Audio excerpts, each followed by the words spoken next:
Ladies and gentlemen, let's give our two speakers a very warm round of applause. Mr.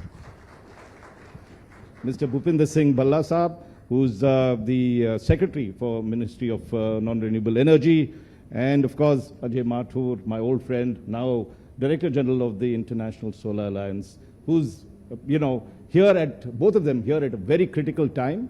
COP28, the major debating and discussing and policy making body, is to meet in UAE in a couple of days, 2 weeks, November 30th.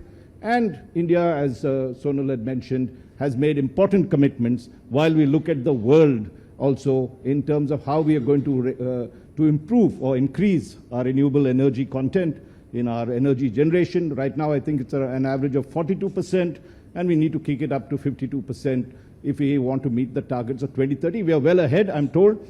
But let's start with you, Bhupinder Singh Bhalla Saab. What are the commitments India has made? Where have we reached in terms of our commitments? And what are we expecting the world to do for us? Thank you. Good morning, everyone, and thanks for inviting me here.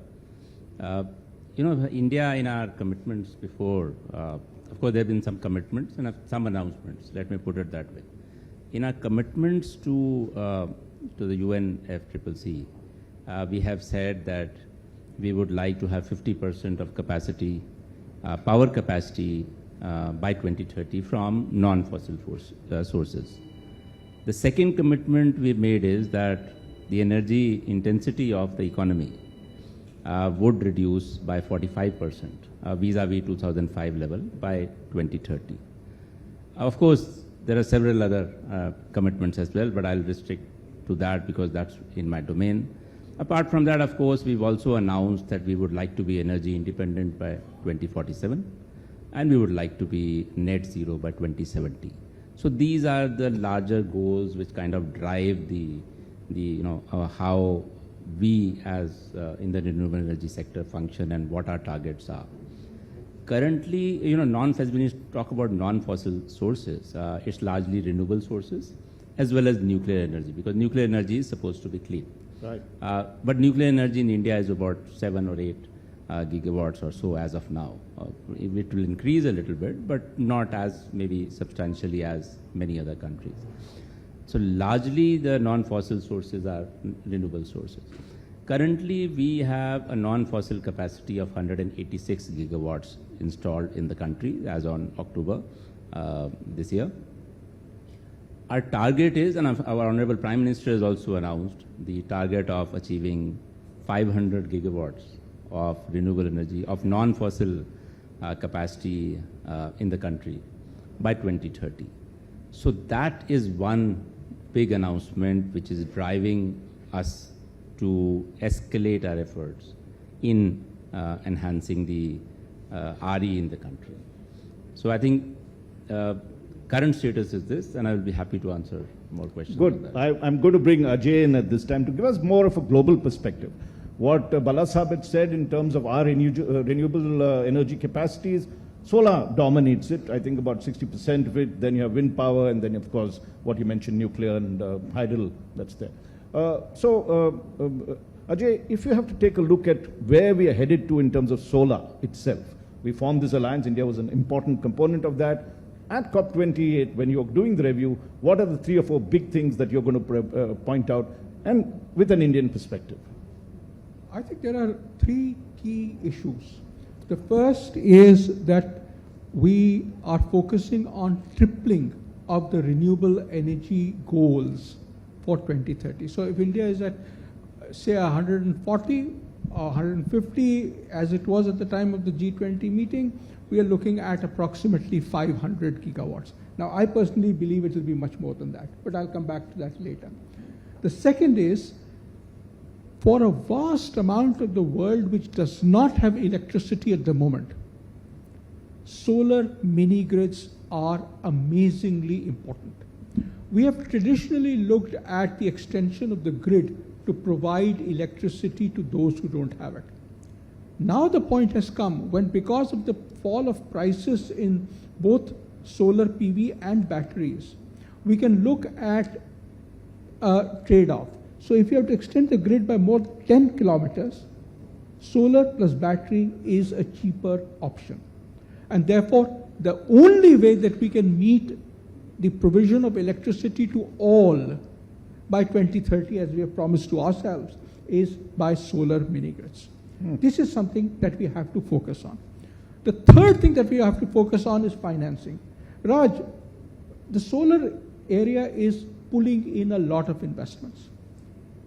Last year, in 2022, something like $310 billion came into the solar sector, which compares favorably with the peak investment that flew into the electricity production capacity at the peak of the fossil fuel boom. So this is large. This year it will be about $380 billion. But hardly 3% goes to Africa. 74% of it goes to the OECD countries and China. Right. So the third issue that we need to discuss at Dubai is how on earth do we get monies flowing into the countries where it is not. For example, Africa. India has a huge learning. We created a payment guarantee mechanism in the Solar Energy Corporation of India, which has enabled a lot of solar capacity to be developed. Investors came in, domestic investors came in, apart from international investors, who saw this as an opportunity in which they knew that they would get their returns on time. That's what the payment guarantee mechanism does. We need a global payment guarantee mechanism, especially for Africa, to pull in money there. So those are the three key issues that I hope would be addressed at Dubai. Excellent. Anilesh, would you like to come in? Sir, Yes, sir. Bhalla sir? No, actually, I wanted to understand more from Mr. Mathur. You know, when we talk about mini grids, India has its own experience. You know, we used mini grids in UP and Bihar. But problem which comes with mini grids is that energy's cost is very high vis-a-vis the grid supply.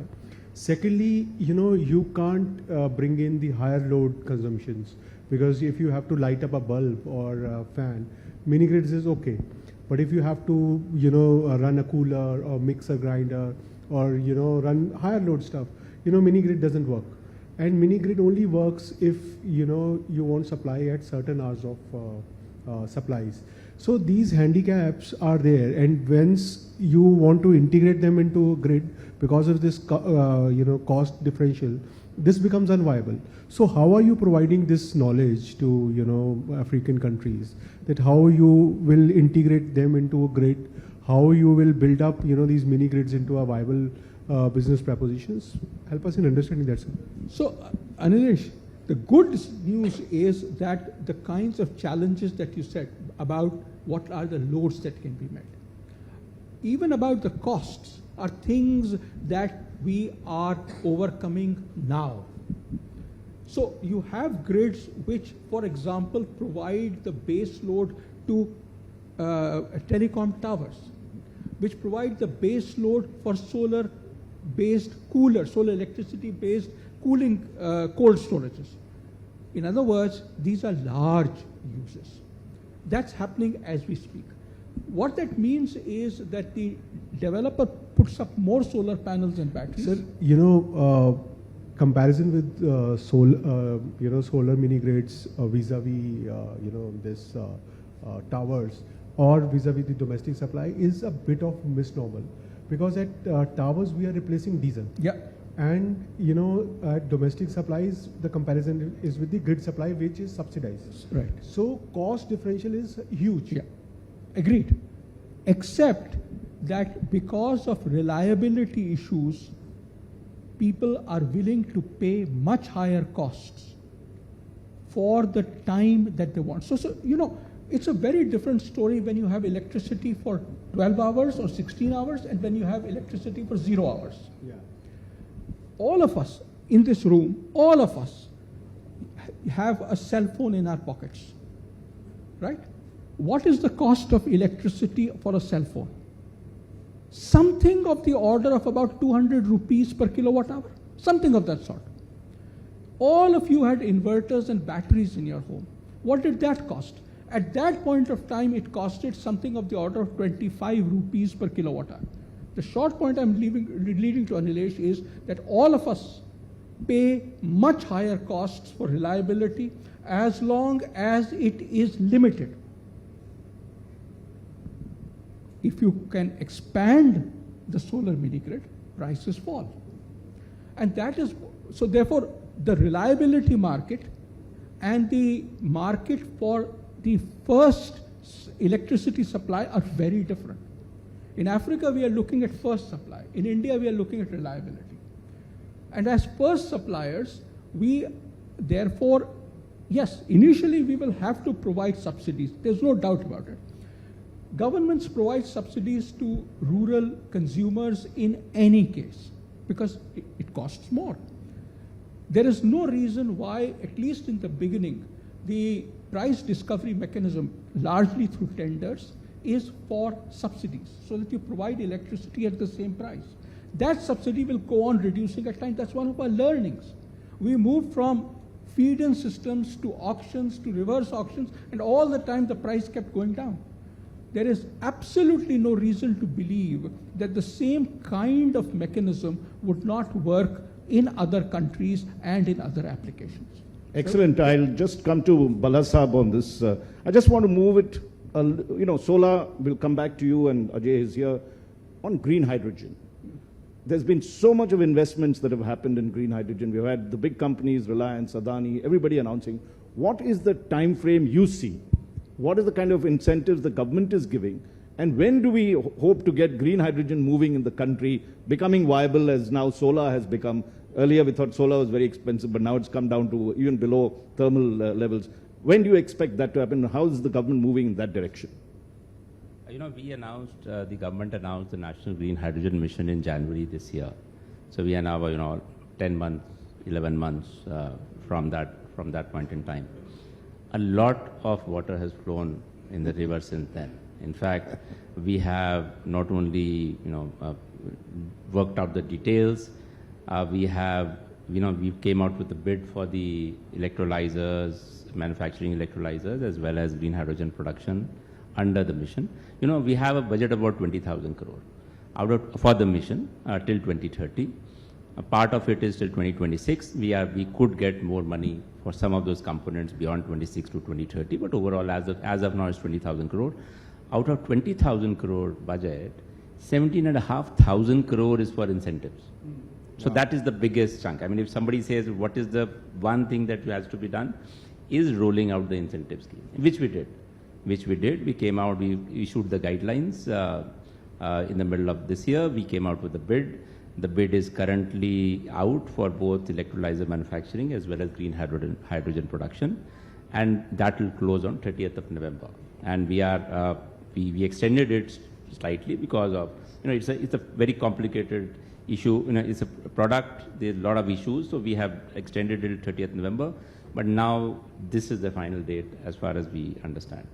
And we hope to award these, this incentives to whoever wins the bids by December this year. So 1 month is our target. So hopefully by 30th or 31st of December, we would award the capacities. But what we have done is we are only come out with the first part of the incentive, because we also want to see the ecosystem, how it's coming up, what are the issues which in the bids. We are still in a learning phase. So we've come out with the first tranche. The second tranche will then follow, hopefully by the first quarter of 24. So we are quite optimistic that by the middle of 2024, we should have awarded all capacities. So 17,500 crore would have been allocated to specific companies, either for electrolyzer manufacturing or for green hydrogen production. But that is not all. As you mentioned, yes, looking at our approach, looking at the, what the world is demanding and how the ecosystem is building up, we already have public announcements, and these are all actual announcements where people are having tie-ups, finding out land for projects. We've been tracking what has been announced, and our target under the mission was 5 million metric tons of green hydrogen production per year by 2030. So we assume that it will take about 7 years for this to roll out. Currently, all the announcements which have been made by, and these are all corporates, it's not government announcement, is totaling to about 5.8 million metric tons already. Right. So largely it's going to be ammonia, because that is a product which can be exported. So most of it is green ammonia, but some of it is also green hydrogen per se, because in refining sector and in, of course, steel and other sectors, you will need green hydrogen as a product. So totaling about 5.8 million metric tons. So our now emphasis is to make sure that these companies which have announced are handheld, and we sort out any issues that they're facing. What are the we are trying to resolve whatever we can do, improving the ecosystem, improving the facilitating them for an environment which will make sure that we come to a green hydrogen cost. Excellent. By 2030, which is the most competitive in the world, and that is our target. And we are very, very confident. In fact, the world is confident, I would say, that India will become one of the lowest cost producers of green hydrogen in the world. And I think we are we are on track. I mean, apart from, of course, the incentives, we've also come out with the R&D roadmap. See, it's not only a question of the electrolyzer capacity in the world currently is about 10,000 megawatt max is what is there, 10,000 gigawatt capacity. In India, for manufacturing 5.5 million metric tons, we will need about 60 to 100 gigawatt of capacity in India itself. So a lot of work needs to be done on, of course, setting capacity. That's why our incentive scheme. But a lot of capacities will come outside the incentive. People are so gung-ho about the opportunity out there, that they are investing in this. The issue is, how do you reduce the cost? Right. So it's very important. So that is why the R&D roadmap. That's right. Because we need to make sure that the cost of electrolyzers goes down. In the cost of green hydrogen, about 70% cost is the renewable energy cost. Right. So of course, RE we are very good at, as you're all aware. So therefore, we are in the RE itself. How do we reduce the cost? Can we reduce some charges related to transmission, for green hydrogen? We've already waived the interstate transmission charges for green hydrogen till 2030, so that will help a bit. There might be many states are also giving other incentives for reducing the cost. Apart from that, then the electrolyzer need to be developed, which are more efficient. Currently, electrolyzers consume about 52 to 55 watts per kilogram of hydrogen, just to give you an example. Can that 52 be brought down to 50? Can it be brought down to 45? If that happens, so you will have a 20%, 10 to 20% reduction in the cost of possible cost of the electrolyzer part of the cost of green hydrogen.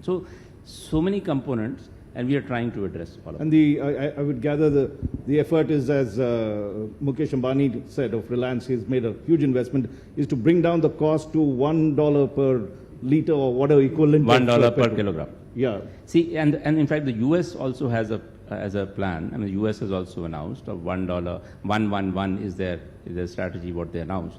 They also are hoping to reach $1 cost per kilogram of hydrogen by 2030. We are quite confident that we would also like to reach that point. Let's see how it does. You had a question for Bhala? Sir, Balaji, I wanted to understand, when I speak to many of the hydrogen makers, so they say that we don't have clarity, how we can export the credits. Is there any vision document which you are coming up? Because as you were earlier telling me that there is a provision in the COP26 agreement, 6.2. So is there any vision? When do you want to roll out your export policy for the credits? Our, when we announced the mission, and looking at the current state of how the green hydrogen can be consumed in the country, we assume that about 60 to 70% of what we produce would be for exports. In fact, a lot of opportunities are coming up. Europe, Germany in particular, Japan, South Korea, Singapore, many of those nations have said that they will import by 2030, and they've also given the quantum of what they would like to import. So we have a definite market for exports which is out there, and that is why many countries which are rushing to green hydrogen production are aiming for that market. Looking at how we are competitive, we are hopeful that we would be competitive in getting that chunk of the export market which is coming up. what I mentioned was that in the Paris Agreement, there is a clause in Article 6.2 where we can have a bilateral arrangement with a country to share the credits, carbon credits, which could, if you get carbon credits in India for producing green hydrogen, those could be shared. But obviously these are subject to that country giving something to that project. So there has to be a low-cost finance, or there has to be equity, or there has to be off-take agreement. The project should get an advantage of that other country, and then case by case we will have those projects come up in 6.2. So we would be happy to share carbon credits for a particular green hydrogen production, provided we get something in return. So we are trying to see whether we can have bilateral arrangements with these main countries of export potential, and so that our companies can take benefit of that. But that is as far as exports. But apart from that, 6.2 is not the only thing. In fact, everybody is already tying up offtake agreements with their, going out and looking actively at what is coming. Or Germany came out with a tender. They'll come out with more tenders for import of green hydrogen or ammonia.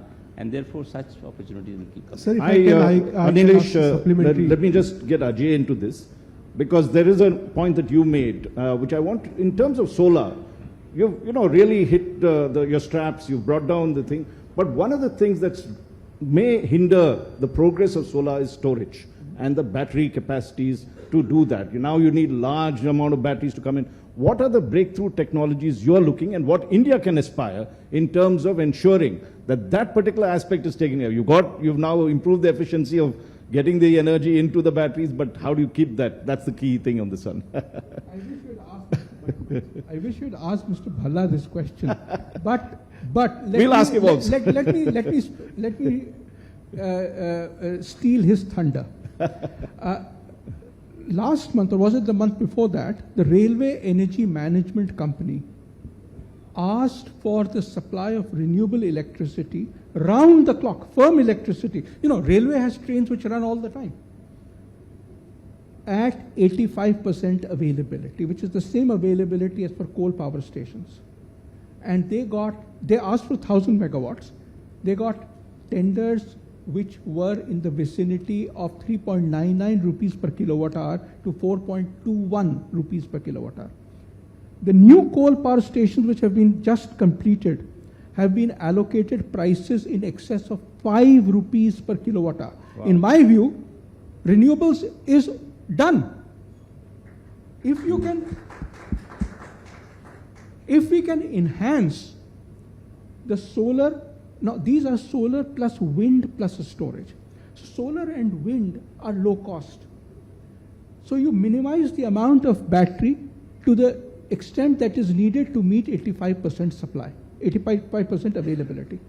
What this means is that while the price of electricity is 80%, right? 4.2 rupees instead of 5 rupees. But the investment cost is almost double. It's for 100 megawatt plants, it will be 900 crores.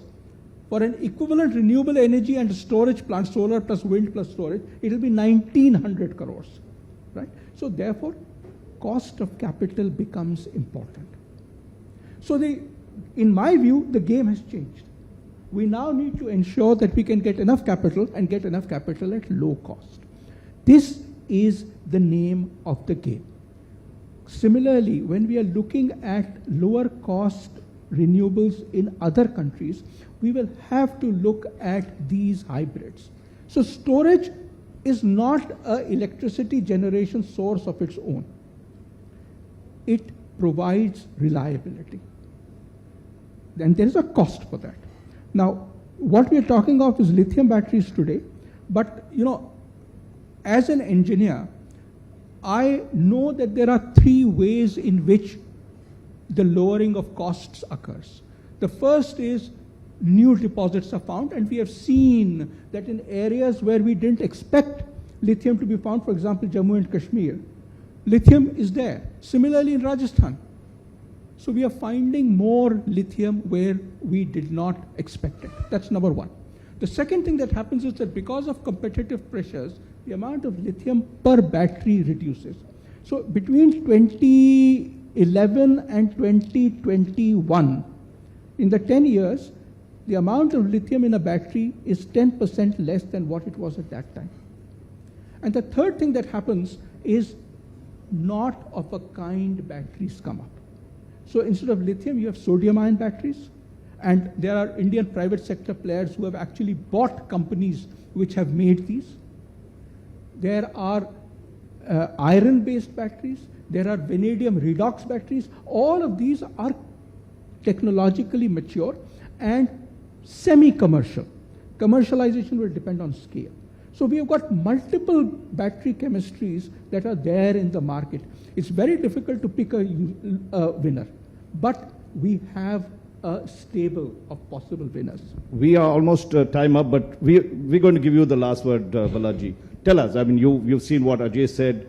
What would you add to that, as well as when what you discuss hydrogen? Solar is very critical for hydrogen production as well. So where would you stand on this debate that is going on? No, I would say that all components of RE are renewable energy are as important. Solar is going to be the mainstay, no doubt, because we have high insolation rates in the country, and we should take advantage of that. Wind is important because solar has intermittency. It's so only in the daytime, depends on the weather, so the intermittency is high.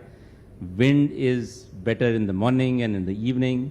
Of course, it wanes in the post-monsoon session, so we have to use a package to get stable power. And without battery, we cannot have firm power. And I think all the industry which might be present here, when they run their plants, what they want is firm power. They do not want any break at all. So therefore, battery is going to be an increasing mainstay of the renewable energy. Our estimate is that by 2027, we would need about 50 gigawatt hours of 50,000 megawatt hours of battery in the country, installed capacity, which should rise to about 250 gigawatt hours battery requirement by 2030. There's 2027, then 2030, and of course it keeps rising. We have some capacities coming up in pumped storage, but battery alone would be this much of requirement. So we have to kind of step on the gas. Now the bids which are coming up, RTC, there will be more RTC bids, round the clock power bids. There will be less of vanilla solar, less of vanilla wind. The future is with battery, and we can't just be left behind. And we also have to build a manufacturing system for it also. So it's a package we have. That's the only way the world is going. Very good way to end it. The future's battery. Whoever comes up with that is going to be the big winner. Ladies and gentlemen, let's give them a very warm round of applause for this session. Thank you so much.